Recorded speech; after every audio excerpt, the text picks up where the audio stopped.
Good morning, co-future educators. There are four major educational philosophies.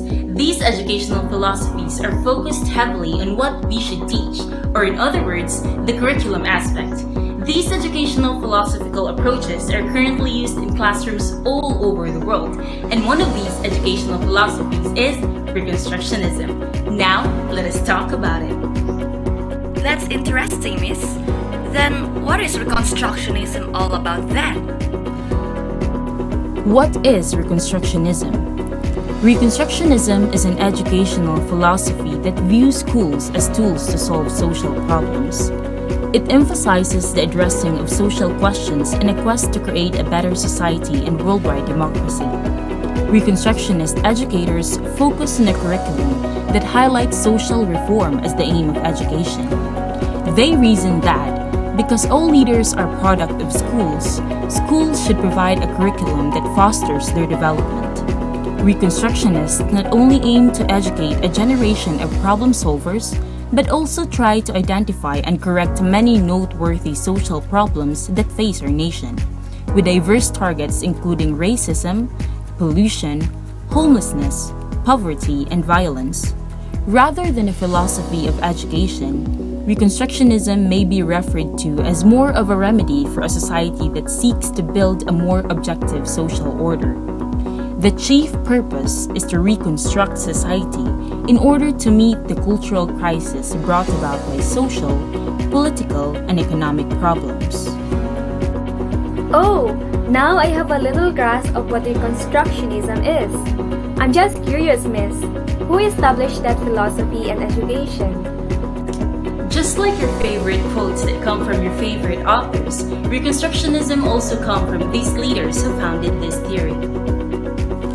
Theodore Bramold founded social Reconstructionism as a response to the horrors of World War II. He believed that education had a responsibility to mold human beings into a cohesive and compassionate society. George Counts was another proponent of this philosophy who recognized education's role in preparing individuals to create a better society. Such great intellectuals. But I have a follow-up question for that one, miss. What do you think is the purpose of constructing this, and what is the curriculum design in this philosophy?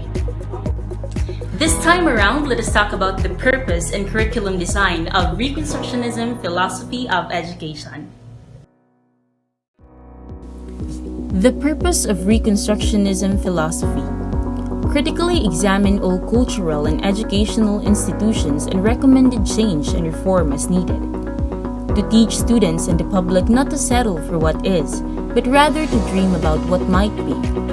Prepare students to become agents for change. Curriculum design: reflect democratic ideals and emphasize civic education. Opportunity for students to gain first-hand experience in studying real social problems and controversial issues. Students consider societal problems such as place of ethics in improving quality of life, conserve natural resources, and issues of foreign policy and naturalism. If that would be miss, then what do we expect from the students with this kind of philosophy?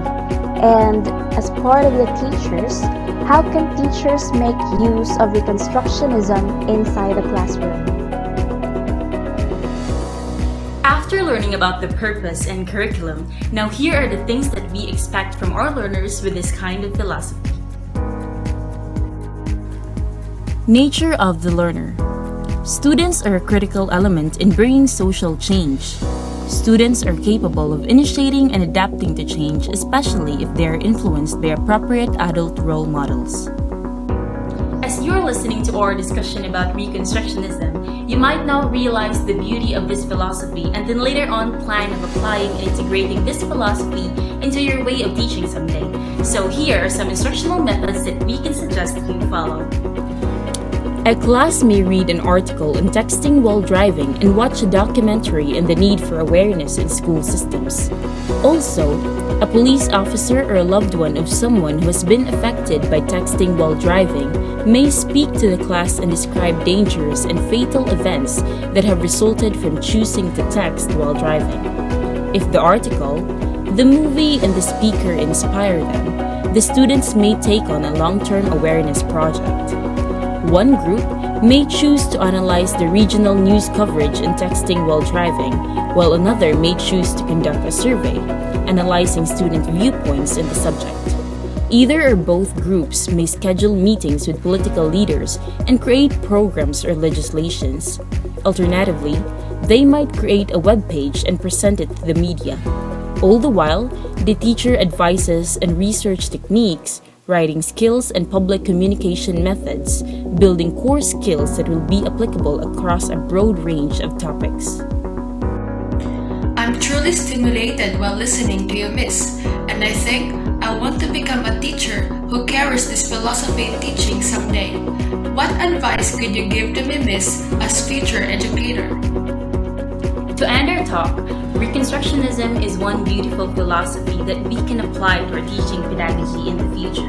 We, the Group 4 members, encourage you to become Reconstructionist classroom teachers who involves the students in discussions of moral dilemmas to understand the implication of one's actions, who is willing to engage in ongoing renewal of personal and professional lives, criticizes and evaluates work conditions, and extends educational role outside of the classroom, is comfortable with constant change, and is willing to engage and form alliances with parents and the community in order to make this better. I hope you learned something from our discussion today. That would be all. Thank you. Have a nice day, everyone.